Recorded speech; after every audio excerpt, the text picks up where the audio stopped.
beautiful people, it's a beautiful new week and it can be more exciting to come your way again this week on the Green Living Chat podcast. My name is David Owusi-Mensah and I'm your host here on the podcast. It can be even more exciting as we are in the last month of the year 2022 and everyone is feeling the holiday fever already. And I'm super excited to come your way with another exciting episode, even as we end the season 4, which focuses on nature on the Green Living Chat podcast with Brenna Quinlan to talk about sustainability and how every single action matters. Brenna is an illustrator and educator who strives to make the world a better place through her art and actions. She has ridden a bicycle across Americas, taught permaculture in Brazil, Chile, and Argentina, and lived for 4 years in Melliodora, the permaculture demonstration site created by permaculture co-originator David and his partner Su. As an illustrator, Brenna has worked with several organizations including the Australian Red Cross, Plan International, Milkwood Permaculture, the Bob Brown Foundation, and several of them that you can also find in the show notes. As an educator, Brenna has taught alongside the biggest names in permaculture that you can think of, and she co-runs the Grow to Do It Permaculture Education, a project that focuses on bringing climate solutions to kids and even grown-ups through art, music, and creativity. And you might have seen her art somewhere by all means. Otherwise, I wonder which kind of niche you have been in. But anyways, super excited to dive into conversation with Brenna today because we talked everything about what individual actions and every single action matters in the conversation of sustainability and how we can achieve the regenerative ecosystem. So we talked about her personal life and the things that she's doing, what inspires her art, and difficult questions that people are still thinking about. And I just can't wait for us to dive into this conversation. But before we do that, the Green Living Chat podcast season 4 is coming to an end pretty soon. And thank you so much for joining us throughout this season with all the exciting conversations that we did have. So hold on tight for the wrap-up episode. Anyways, let's dive into this conversation, grab a coffee, and I will see you on the other side. This is the Green Living Chat podcast. Here, we define sustainability, educate, and discuss feasible solutions to achieve a regenerative ecosystem. In a world where sustainability has become a cliche and misused in practice, we bring you inspiring stories from the industry, research and development, and all stakeholders in between. And together, we can promote the sustainability agenda across the globe. This podcast is proudly produced and sponsored by our team at Eco Amit Solutions in Ghana. We come your way with new episodes this and every Sunday at 6 p.m. GMT. So dear Green Chatters, let's get started.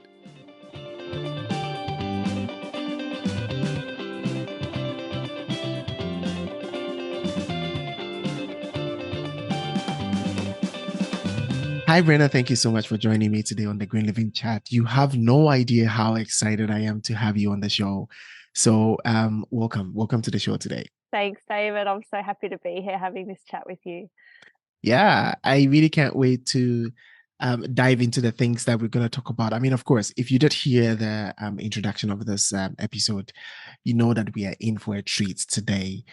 You probably have seen her art design somewhere. You probably have seen, some of her work out there. But trust me, we are here to get to know how one person's work could influence a lot. And then we're going to go back into the basics of sustainability. But before we dive into the conversation, Brenna, could you tell us a little bit about where you are right now? You have an interesting background, which people might not see. Could you give us a little bit insight of what you're doing there right now? So I'm currently sitting inside our new house truck. So it's like a tiny house, a small house that's attached to the back of a 1969 Bedford truck. And it's a new home for me. We just picked it up from the other side of the country. And for those who haven't been to Australia, Australia is actually 4,000 kilometers wide. Ooh. So we drove this very old 1960s truck all the way from one side, from east to west, with an oversized, overweight, not roadworthy house on the back of it. And somehow we made it. I don't know how, a bit of magic happening there, but now we've got this gorgeous hand-built home that was made by a friend of ours out of recycled materials, recycled timbers, and I'm feeling pretty happy right now. Yeah, I can feel it already. I just really wish I could just hop on this track and have a feel of how it is to be in there. And it's kind of really huge. Wow, congratulations on your new home. Really excited about that. I see your art all the time, and I mean, you're one of the people that I just can't wait to ask this question, because I see you reflect yourself and what you believe and the things that you practice in your art. What really brings you happiness? I mean, if it's not art. For me, it's having meaning in my life. And there was a turning point about 10 years ago when I started learning more about the climate crisis and Yep. biodiversity loss, inequality, all of these big issues that are facing us. And I felt scared and I felt worried. I felt like I had no power in the situation. And then I really started to learn more and more about what people could do about these big issues and eventually what I could do about these big issues. And so that's what really drew me to the work that I do in this world and to having a way to make meaningful action, to do meaningful things on a daily basis. And it turned my take on the big issues around from feeling afraid, from feeling powerless to feeling Yeah. instead empowered and engaged. And that has brought me so much happiness. Yeah, that's a very it's a whole pack of stuff you just mentioned in here, because I know lots of people are going through that kind of, roller coaster where we've seen all the things that are happening around the world, and we wish, I mean, what can we do, right? Is everything lost yet? And that's a very powerful way to start the conversation. But I mean, I'm wondering, when we had our prep chats, I mean, there are a lot of things that you told me that I wish we could record at that moment. You have a very fascinating story about, how you traveled all around Latin America and South America. And I mean, all the exciting things that you went through, but that was just along the way. Could you take us back to your childhood? I mean, right now, if you see the things that you're doing right now, could you sort of remember anything in your childhood that sort of brings you back to what you're doing right now, or things that kind of pulled those kind of strings? Could it be your parents? Because people have exciting stories about that, but maybe it's your grandparents, or probably a life changing moments that sort of, brought you to this moment. So is there anything from childhood that reminds you of today? Yeah, so I've got a few friends who really grew up with activist parents or um, my partner grew up in a permaculture property, growing food and drinking, rainwater and making compost and all those sorts of things. Yeah. I grew up in the suburbs of a town called Wollongong, which is near Sydney in Australia. Hmm. And we didn't grow food and we didn't go camping. But what my parents did talk a lot about was our energy use. And the 1990s in Australia, there was a big focus on recycling, on cleaning up rubbish, and on, turning off the lights when you leave the room. Yeah. And these sorts of ways of engaging seem a little bit quaint now, but it had a huge impact on me as a child. I remember my mum explaining if we unplug the microwave, it will use a tiny bit less electricity because the little microwave clock won't be on all day when we're not using it. Yeah. And I was the recycling warrior at school. We not a scrap of paper would end up in the wrong bin on my watch. So I think I was really looking for ways to engage in the big issues because I saw that they were important Yeah. and using the few tools that I had at the time. Now, we weren't talking about climate change back then. We weren't talking about inequality. Um, we weren't talking about in the setting that I was in, social Yeah. justice wasn't the big conversation that it is now. But we were talking about big issues through a certain lens. So that definitely had an impact on me. And then years later, when I first grew my first vegetable, when I first started visiting different cultures, when Yeah. I first started having those bigger conversations, it was like pieces of the puzzle that were missing as a child started Mm-hmm. falling into place. So Yeah. my childhood really set me up for a longing for meaning in my life, and then Mm-hmm. later on I could go and find that out. Yeah. Wow, that's another exciting story because, I was telling you today about a recent episode that I just recorded, and this was about education and sustainability. I mean, we're talking about the big loophole in education. And right now, you're making me regret that I didn't ask this question in that episode because we didn't talk about the impact or sort of the impact of parents in the education sector, especially when it comes to sustainability, because I've heard several stories of how parents and families were able to pass on and install these kind of behaviors practically in children's lives, right? And if you look around right now, this is something that is a big issue because parents don't care. Literally, I mean, who are they? They don't recycle. So how much do you think? I mean, the kids will also do that. Generally, I'm sure you see this around you. If you look at your childhood and compare it to today, what has changed with parenting and passing on these kind of things to their kids? I think that the kind of immediacy and severity of the big issues that we're facing now are so huge that quite a normal human response is to ignore them. And so when you're saying that parents don't care, some people just don't. But I think most people feeling they kind of think, well, the problem's so big, I've just got to focus on Yeah, putting dinner on the table tonight. And that's a really natural human response. That exactly. said, we, my partner and I, under the business Grow Do It, we go into schools and run school incursion programs. That's school workshops, school education programs. And when we're talking to kids about this sort of thing, the sophistication of their knowledge is quite astounding. So we'll go into a room full of kids we've never met before, 6, 7, 8-year-old children, Mm-hmm. and pose the question, what is concerning for you right now? Yeah, Or what sorts of things do you feel are important to talk about in our current world? And the responses we're getting are like ocean acidification, social justice issues, really. fossil fuel money in politics, like from 6-year-olds. So the answers are more sophisticated than they often are in adult courses where we ask Exactly. the same Yes. question. Mm-hmm. And the children are going a step further in that they're learning in their school projects, they're learning from their peers, they're also learning Yeah. from social media and TV Yeah. what the solutions are. So they can actually give some answers of what they can do on an individual level, but also on a societal level, what we can work towards. And I find that very encouraging. These are Yeah. the adults of the future. These are our next wave of politicians. Mm-hmm. And they're already thinking in ways that are in many senses above what Yeah. how adults are thinking on these big issues.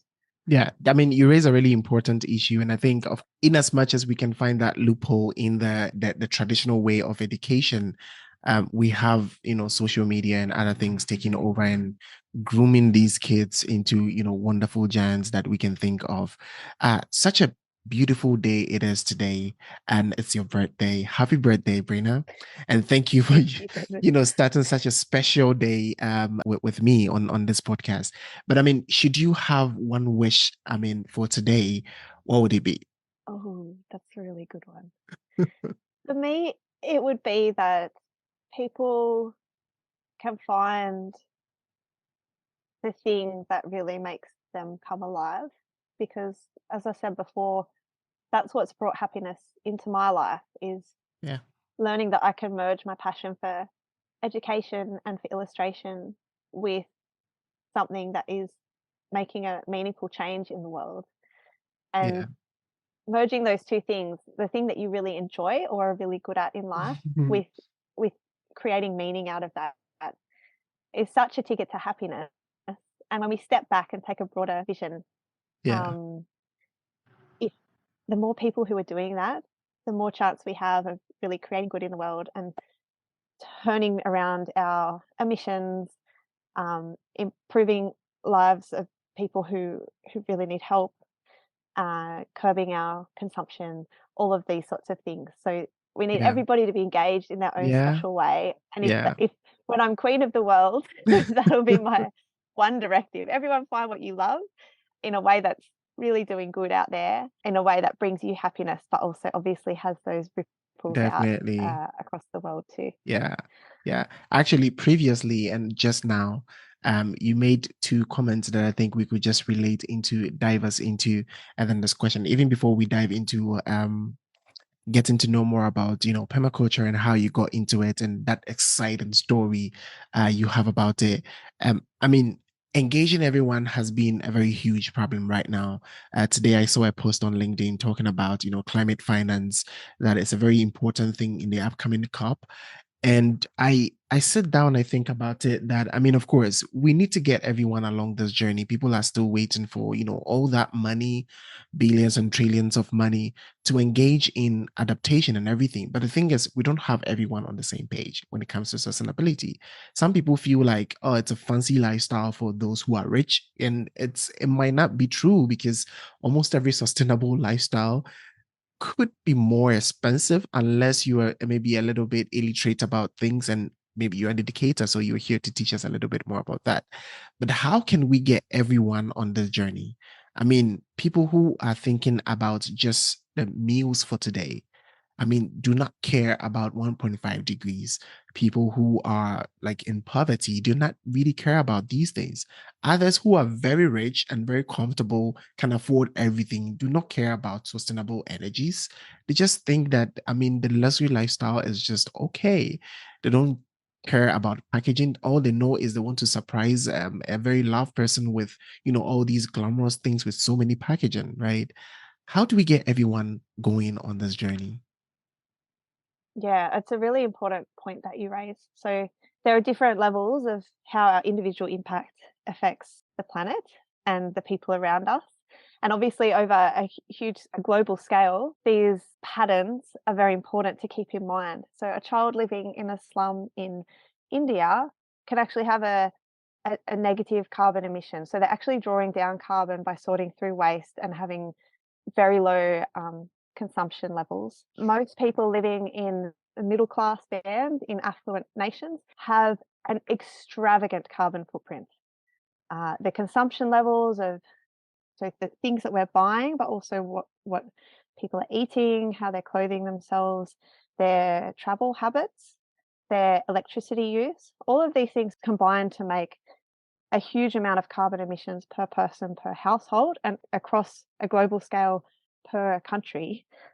The thing about people living in middle class society is that they have these large emissions, but they also have often the education and the Yeah. financial resources and the financial safety net to be really empowered. There is a responsibility that comes with that level of comfort, and it's about using that responsibility for good. So people who are really like a single mom with a bunch of kids, struggling to put food on the table every night, working for minimum wage, her best work in this world is to raise her children in the best way that she can and to take care of herself in the best way that she can, because there's little space on the edges for her to do anything other than that. And we want to support people like her to really do the best that they can in their work. For others who are in a more privileged position, the opportunities are endless. And so it's about taking hold of that responsibility if you are in that more comfortable position for saying, great, I've had a good run in life. I'm doing pretty well. I'm pretty comfortable. How do I take the next step? And then, of course, there's the other band of people who are really upper class or the millionaires or the billionaires. I'm not sure how many of them are listening to this podcast, but they're obviously their responsibility and also their opportunity to Yes. make change is even broader. Mhm. And for those of us who aren't in that band of millionaire or billionaire, how can we influence them to do the Yeah. best that they can? Yeah. And so there are some great charities and non-government organizations really pitching the ethical use of money, and we can get behind people who already have projects to that end Yeah. and help support them in our own special way. So it's really finding what you're able to do in your life. And if you're feeling comfortable in your life, that is an excellent sign that you're a great candidate to make real change, because you've got the opportunity there that some people don't have. So we've got to kind of make change for ourselves, but also for those who don't have that option. Yeah, I really love how you make the answers quite practical. But I have a little bit issue with what you just said. I mean, not an issue in a negative way, but in terms of getting everyone on board in this way, comfort and convenience is literally the reason why we're here. I mean, every other day, last about a month ago, I saw this post and I was so mad about it. Someone is thinking about how we can make donuts and ship them across countries, right? So that we do not get them broken. So made about 3 different packages for just a set of 9 donuts and has the plastics and everything, has a package inside, has something to keep it intact, has a box you have to put it in, and a final box you have to put it in. And my comment was, don't you think we're doing too much in the name of comfort and convenience? And so many comments were under this, and I was thinking about it. I mean, this is the reason why we're here. And if you think your life is a little bit comfortable and you feel like you are at that place, then it means that you have to make the choice. I mean, you have to start thinking of choices, thinking about ways to reduce your impact. But at the same point, convenience is the reason why we just keep going and not even looking back. How do you think such people at this level will really think about, their lives? Because I mean, even for you, compare your lives, I mean, your life in the past to what you're doing right now, you can see a big difference. But then probably something might have triggered you, but you are exposed to so many different ways, probably with a very kind heart, enough to change your ways. But not everybody will be able to, or will definitely even be willing to do that. How do we tackle this in this way? Because you mentioned, convenience. It kind of really baffles my mind. I know it's the way forward, but I doubt if everyone will really think about their convenience to look back and want to go into sort of inconvenience. Yeah, sure. It's something that we think a lot about, something that I think a lot Yeah. about, Yes. something I talk a lot about in my work. So a few years ago, before I kind of made this big shift in my life, I was struggling to pay the rent. I was buying a lot of packaged food. I wasn't healthy in my body. I wasn't happy. The food I was buying wasn't nourishing me. Every week, I would put out a full garbage bin of waste to be collected.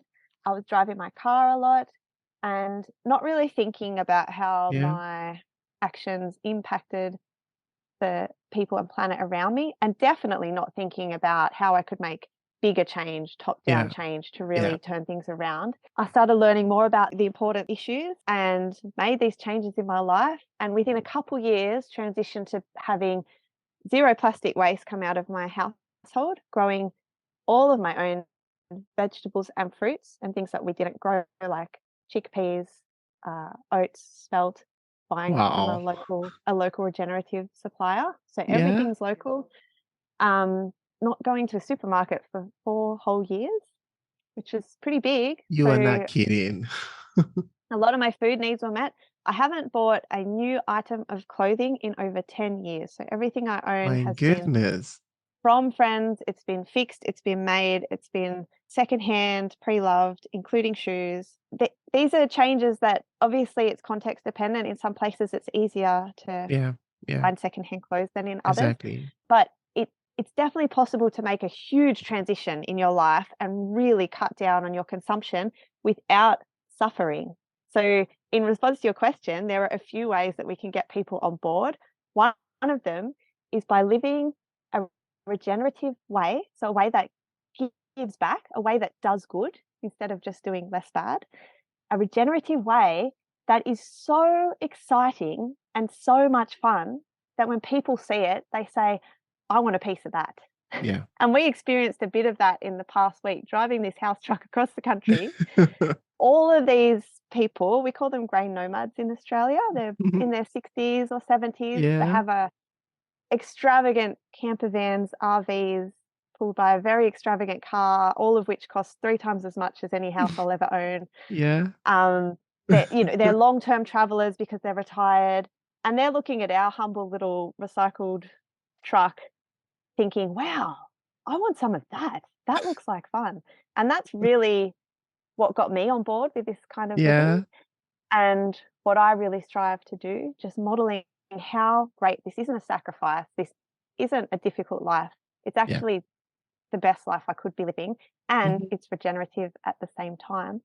Yeah. The the other point that I wanted to mention in response to your question is that there are external values and there are internal values. And these things are like a muscle. So the one that we are exposed to the most is the one that we flex the most and we get stronger in that respect. Mhm. Yeah. And in a lot of ways, society encourages external values. Everyone wants to be rich, famous, well known. We want lots of followers on Instagram and TikTok. We want we want power. The Yeah. most kind of, in inverted commas, successful people in our society are the celebrities getting drunk and getting in, running into Mhm. havoc on TV and in the magazines.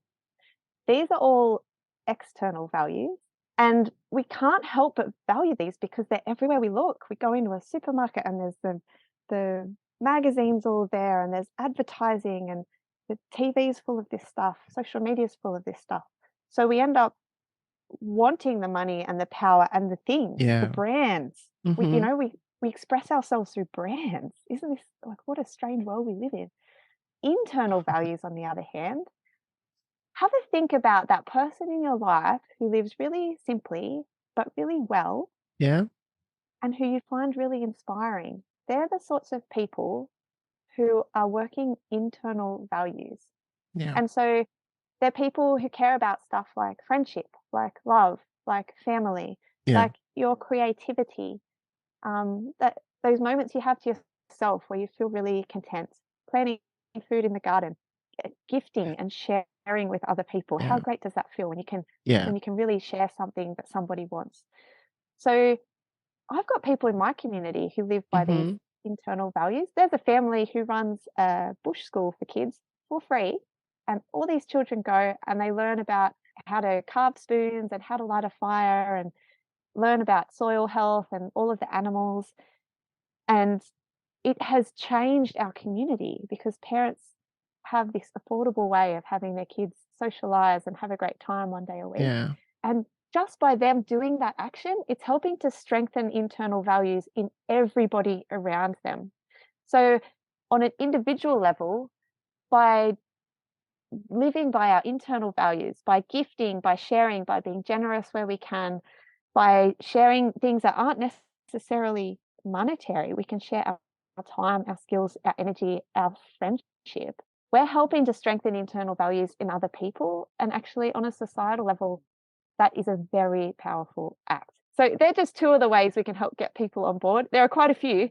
Uh-huh, uh-huh. I totally do agree with you. And honestly, I don't regret asking this question in any way because I mean, you've opened my eyes to a lot of things. I mean, actually, I haven't heard anyone speak to it from this perspective, and I really love it from that practical point of view. I'm so privileged to have the opportunity to talk to people like you because I always get inspired because my whole journey is just to get to understand the sustainability from different people's perspective, and it's really exciting to hear you say these words. I mean, we can talk about this all day, especially with this internal values and external values, because I feel like this is what is driving everything right now, driving literally everything right now. And we have forgotten about the little things that are so important to us, and see, we just go chasing the money and the fame and everything, and just in the middle of life we just die off and lose everything, and we are no more there to enjoy the things that we were chasing after, instead of just riding for the basic things that nature actually gives to us, right? And this is really exciting. I think I'll cherish this moment of the podcast. I mean, forever, honestly. Anyways, you are living a very interesting life, and I honestly really appreciate everything that you're doing and everything that you strive to sort of put together and get your life to this extent, and it speaks clearly in your art as well. But you made mention something earlier about, consumption, and I wanted to follow up on that shortly, even before we dive into what you're doing in your teaching and your art, which I'm super excited to dive into. Um, This is also sort of related to the external values because now I look at production and consumption rates. It's crazy. I mean, we are sort of born to just consume, and now the producers are actually blaming the consumers because they are saying that, yeah, the demand is high, so that's why we are producing that much. Consumers are also saying that, yeah, I didn't know even this could exist, but I saw it in the market and I thought it could be cool to get it.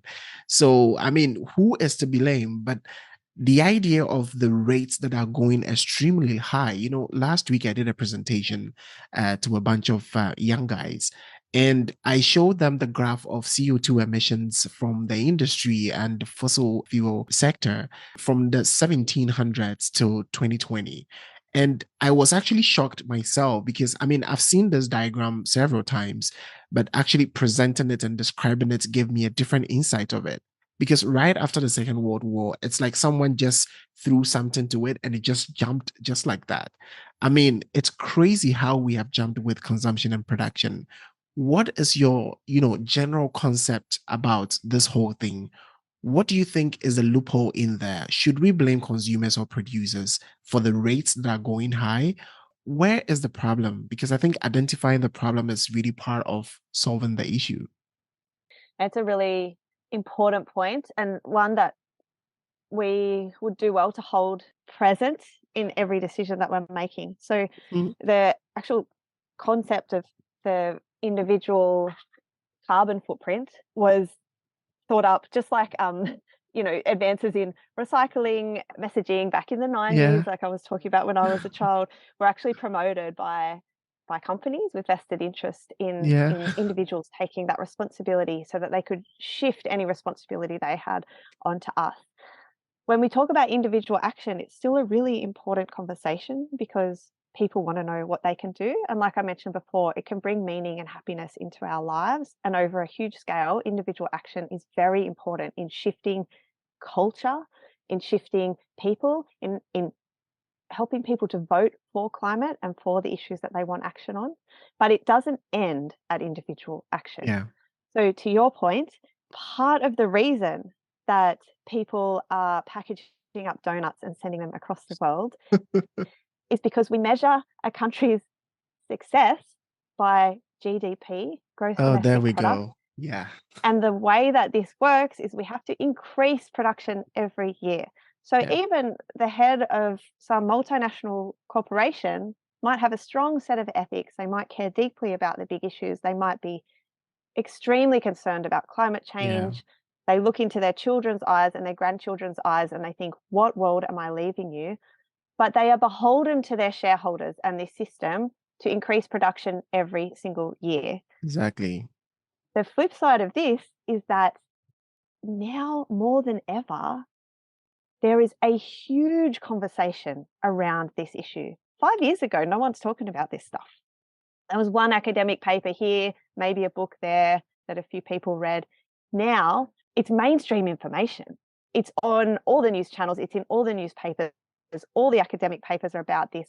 We need to change this system because without it, good people can't necessarily do good things on a large scale. Governments have to play by this or they will be sued by corporations. Yeah. Corporations have to keep increasing production. The person with the donuts has to do more each year because their cost of living is rising. Everything Yes. rises every year under this system. Yeah.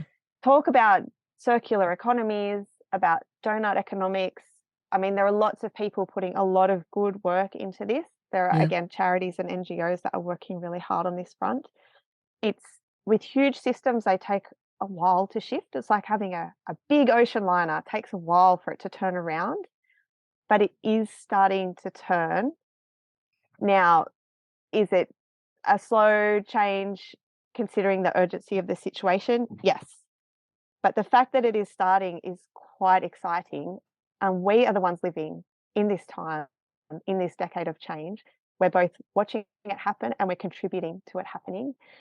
So there are people with much more experience than me that know the intricacies of how this works in every country, in every corporation. And it's not like a one size fits all Yeah. solution, but it Yeah. really is about changing this growth imperative. Hmm. And degrowth isn't a life of suffering. Yeah. It's sort of, think of the difference between buying a $10 toaster, throwing it away, and having to buy another $10 toaster the next year because things keep breaking. Yeah. That's this system under growth. Yeah. That's really good for GDP. A degrowth economy would say, let's buy a toaster that costs $20 or maybe even $30, but it's going to last more than 3 times as much. Yeah.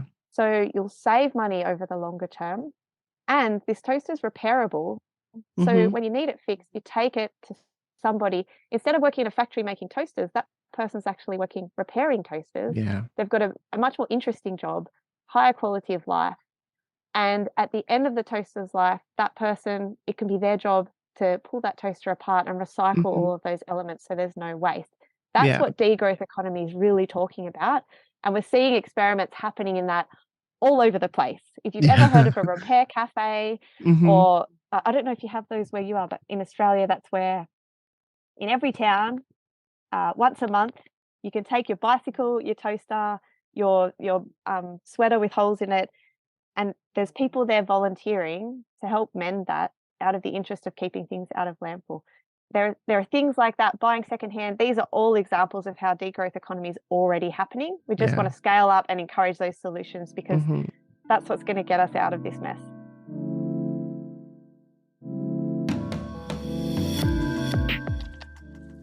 Hi there, just a quick one.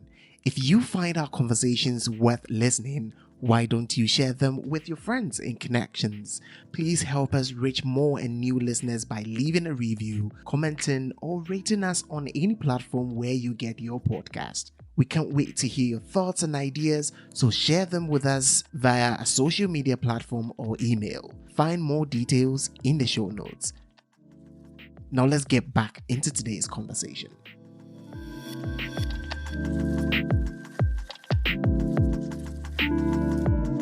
Actually, I think that's happening also here. They do it for different materials. They have cars that come around, picking, these materials from you, and you could also send it to certain facilities. But I think we should kind of replicate this in lots of communities. Probably if this could happen around the world, that could be really good. But I mean, the insights you shared here are just phenomenal. Thank you so much for sharing your thoughts on this. It's very dear to my heart, honestly. And I feel like there's something that we really have to look at. And you remind me of an episode that I recorded years ago with a professor from Boston, and she shared her thoughts about sustainability and economics. And she has, master's degree in both areas. And she talks about, GDP dearly and how that is the source of everything we are facing right now. And it was exciting that you mentioned that as well, because I mean, we are not going to change enough if these standards do not change, because I mean, people are going to thrive. I mean, I was talking to a friend recently about, how prices of everything is just increasing. I mean, people just take their salaries and then just spend them throughout the month, because you literally have to pay for everything here and there. And then that's it. Your salary is gone. Next month, you have to get new ones before you can, sort of survive. But it's all because, I mean, production and consumption is going. They call it demand and supply. And these two standards are crazy. It doesn't help us to exist. But anyways, in as much as all these things are happening, there is something exciting that we can learn from your life. And it's about your everyday things that you do to sort of contribute to the changing world, and how it's important for us to sort of move forward. I mean, with everything that you do, you were into capacity building, you're into teaching, you're into illustration, you're into different partnerships with different companies and all that, which I see as, oh gosh, it's just impactful, and not just because of maybe you will be famous, but the fact that you work from the grassroots is what is so important to me, because people around you can just look at your life and they are just so excited. Could you take us through how a typical day is in your life? So I wake up in my house truck and I actually live on an intentional community. So it's about 60 acres. Most of that's forest, and there are 18 quarter acre lots here. So 18 Yeah. households living here, 18 families. This is my partner in the background handing a cabbage. Oh, thank you.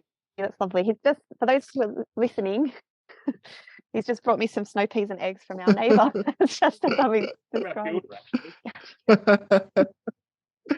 It's 2022. There's people walking in on podcasts all over the world. This community is founded on the permaculture ethics, which are earth care, people care, and fair share. So everybody who's moved here has done so with that in mind, to make the earth a better place and to care about the people around us.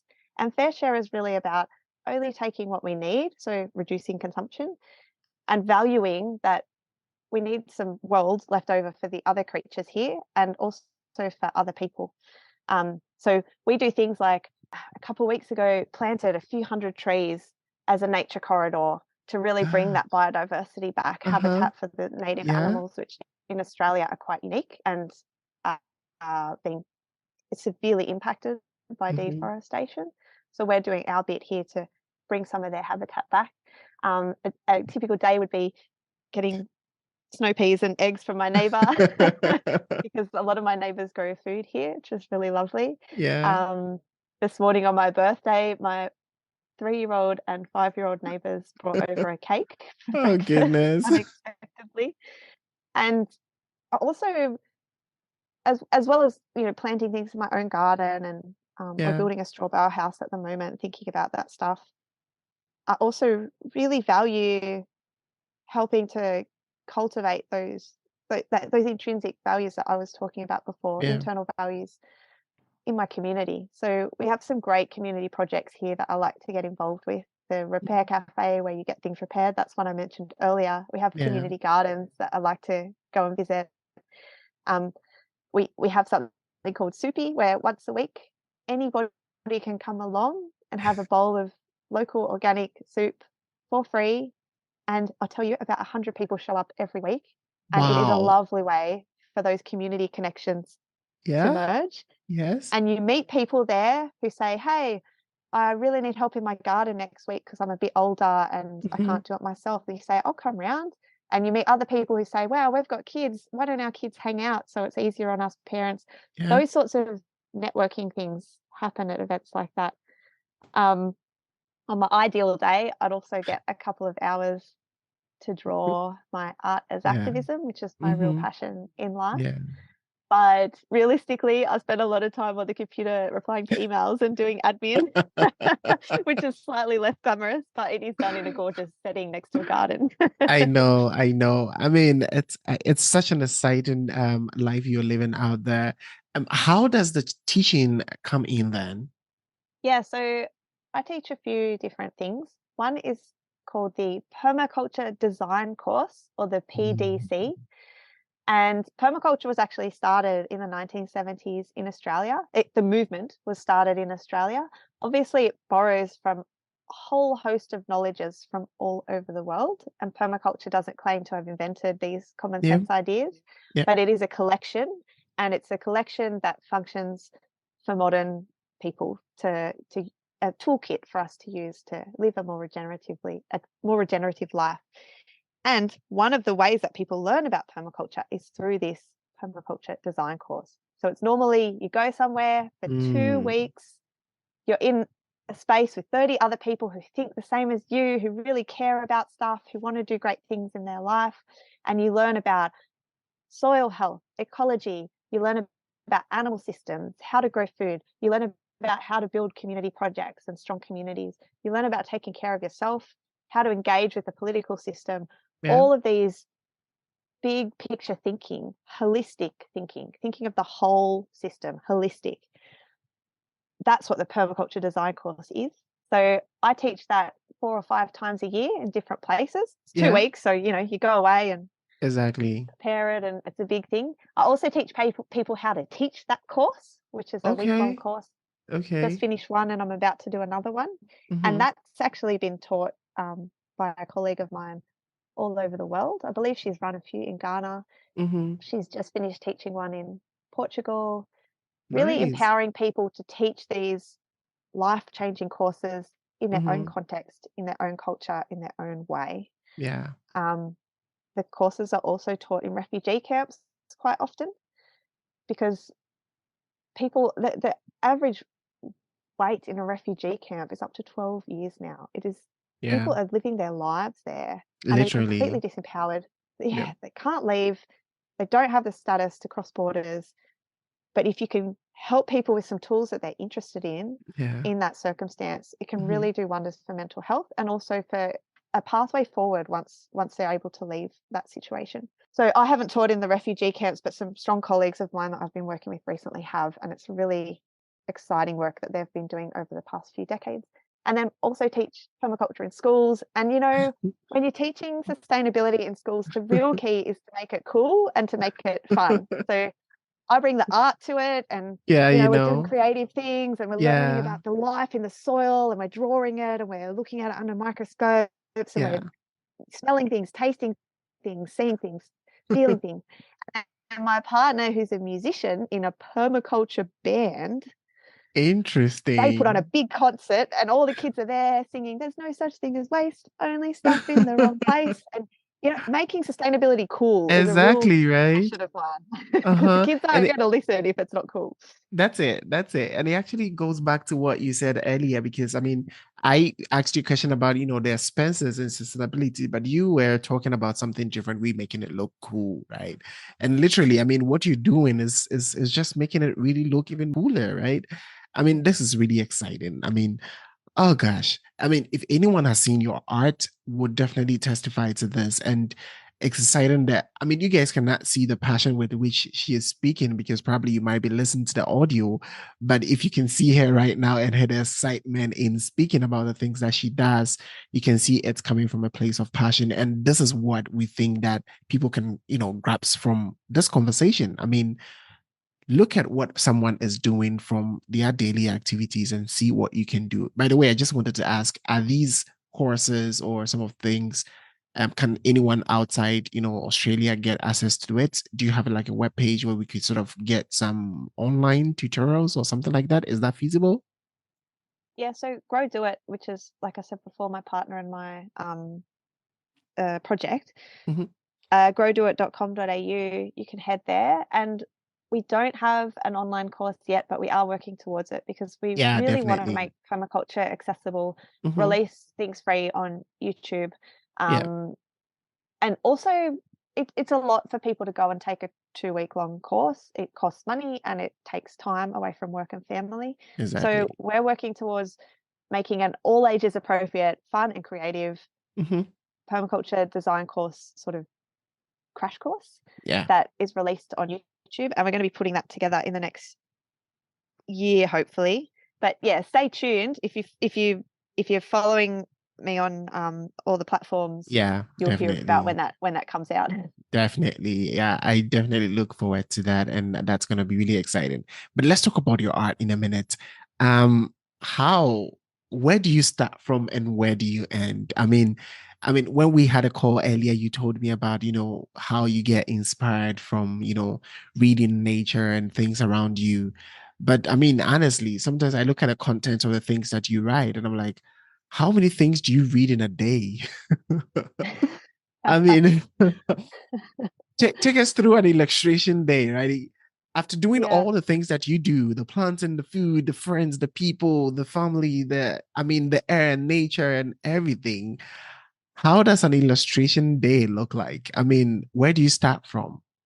So I'm always catching and storing ideas. So whether that's reading books, if I'm reading books, I'm underlining stuff, and then I transfer those notes into a notebook I have with all of my little illustration sketches. Yeah. Listening to podcasts is a great one. Podcasts have great Yeah. ideas, so I'll transfer those into a little sketch. And I've just got this book full of thousands of ideas, way too Oh, many. It's a bit goodness. overwhelming. Sometimes I'll have a conversation and that'll spark something. I'll read an article. Yeah. So every idea I hear, everything that makes my heart flutter, that gets Hmm. me excited or inspired, goes into that book. Everything that's interesting or Hmm. even complex ideas that I think, wow, it's really important that we can understand that.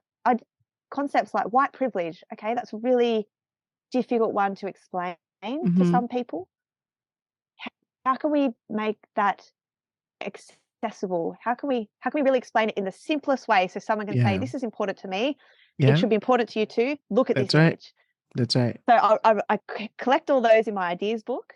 And then when on my ideal day, when I've got some time for drawing, I sit down, I look through, and whichever ideas leap out at me, I Yeah. then start drawing them. And I used to draw everything totally by hand. I recently was given an iPad, and I'll tell you, it's made a big difference, because you still draw in exactly the same way, but Exactly. you just tap it to delete. And Uh-huh. that has saved me countless hours in erasing and redrawing things. So I'll sketch up the composition, and some of my illustrations are a powerful quote and then an image that really adds to that and Exactly. enlivens that quote. Yeah. Other ones are a deep concept like growth, economic growth, Mm-hmm. and I'll think up a visual metaphor for how to explain Yeah. that. So I've got Yeah. one, it's a caterpillar, Yeah. and caterpillars can't just grow. At some stage they Mm-hmm. have to change. Other ones explore a concept. So I'll have something like growing food if you live in a rental in the Mm-hmm. center, and then I'll have maybe Yeah. 6, 8, or 10 example images around the Yeah. outside of that. Around it. Yeah. So I'll figure out the layout, I'll sketch it out, draw it in properly in pen, um, paint it in, and then at some stage release it online to the world, and Yeah. then it's out of my hands, and you just never know what's going to happen. Sometimes I wake up the Exactly. next day and there's millions of people have seen it and shared it and commented, and it's just That's it. it's just That's it was it. the right thing at the right time. I feel Mm-hmm. really grateful that this is what I call art as activism, that my art as Yeah. activism, people are needing this stuff. So that's why Yeah. I do it. It's useful for people. And Yeah. those drawings that I release on Insta and Facebook every few days, Mm-hmm. they end up in books, in magazine articles. A community group will use it in their newsletter or to make a poster so that more people come Yeah. to the community garden. Mm-hmm. They end up being used at universities, in schools. There are homeschool networks that use my stuff as the basis of an activity. People print them out, people post them up at markets. It's everywhere you go. They're being used in different ways that are needed by those people. They've been translated into dozens of languages. So it's a powerful way as an artist. I mean, I could be making art about beautiful things, but I trained for most of my life as a in fine arts, in realism, in portraiture. Mm-hmm. But I was really happy to throw that away and take on illustration, which is really art where the message is the most Yeah. important thing, not the Yeah. skill. There is still skill involved, but it's not about the skill. It's about the message. I was really happy to transition to that way of art making because the message is really important. There's Yeah. enough beautiful things in the world. I can go look at a tree. That's a beautiful thing. I'll go look at the ocean. That's a beautiful thing. What we Yeah. need is art that really helps people to feel motivated and feel engaged and feel inspired. And like I was saying before, something that's actually useful, that somebody who's hosting a fundraising event can print it out, write the time and date on there, stick it Yeah. up in their town hall. People will see that poster and they will show up to that fundraising event. So Exactly. that's what gets me up each day. And it's I just feel it's just so nice when you make something in your own bedroom and put that out to the world, and it Yeah. resonates with so And many it's other just people. everywhere. Yeah. Sometimes, I mean, I just get up staring at this illustration, trying to get into your mind. What were you thinking when you put this out there? Just keep, turning my head and, staring at this because you have different concepts of your illustration. And this is, I mean, really exciting. We're already on top of the hour, but I still do have a lot of things I would like to ask you, but I'm sure we'll have to do and wrap up this conversation. But there's something you mentioned that I just want to follow up quickly on that before we dive into the rest and wrap up. And as you mentioned about, dropping what you were trained to do and picking up this, I think that's a very exciting part. And I would just like to throw a little bit light on because, I mean, lots of us are very interested in the climate, conversation, don't know where to start from, or probably also been trained to do something, or probably at this kind of bridge where we have to choose our future career, which we also want that career to be part of, the climate conversation. How? and what should we consider to make such decisions? Because looking at the niche you found yourself, you are happy, you're making an impact, and you do that from a place of passion, right? So what did you think about to choose this path? Yeah, it's a big question, and I've got quite a few people that do the permaculture design course are asking that question. That's what drives them to do the course. They really Mm-hmm. want to switch something in their lives. Maybe they're working in oil and gas, which happens a lot here in the state where I live in Western Australia. Or maybe they're working in a job that is not destructive, but not bringing them so much happiness. And they're wanting more meaning in that job. So I didn't plan the illustration thing. I knew I wanted to change, and I'm trained in fine arts. I'm also trained in journalism, so that's what I was doing as work. I knew I wanted to change and really dedicate my life towards um, meaningful action, but I wasn't sure what form that would take. And I Yeah. actually hit pause on life for a while and went to volunteer at a permaculture property. It's actually one of the two guys that started the permaculture movement. His name's David Holmgren, and he lives in Victoria in Australia. Yeah. And I went there as an intern to learn how to grow food and how to really live a no waste lifestyle, live regeneratively. They do a lot of community projects and activism as well. And while I was there, he asked me to illustrate his book. It's called Retro Suburbia. It's about living a regenerative life in the cities and suburbs. And it's very accessible, a lot of how to do things on the cheap and in creative ways. And he asked me to illustrate it. And that was the first time that I'd even thought of illustration as a career. And it really opened the door. My career found me, is what I'm trying to say. Okay. Um, and a lot of people I know stumbled across their thing in a similar way. It's challenging, you know, you've got bills to pay, you've got kids to look after, you've got all, you know, life is full. And I know that I often get weekends. You know, when you're working in meaningful work, you're often working all the Yeah. time. Yeah. um and that there is some happiness in that, which is why I do it. But I've met a lot of people who either hit pause on what they're doing and pursue something else where they're able to do that, or they're if they're not. I've got a friend who works in a big bank, and she said, look, I, I quite like my job. It's secure. I don't agree with the principles of the bank that I'm working with. I'm going to make my role in this bank the best it could possibly be. And she put up posters in the coffee station about zero waste stuff.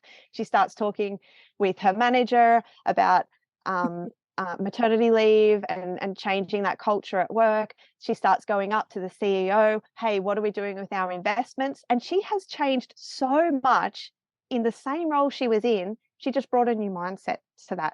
So there's kind of two ways. You can have a big change and see what finds you. You know, I went from fine art to illustration, Yeah. and it seems like it's a similar sort of skill set, but at the time, I tell you, it felt like a steep learning curve.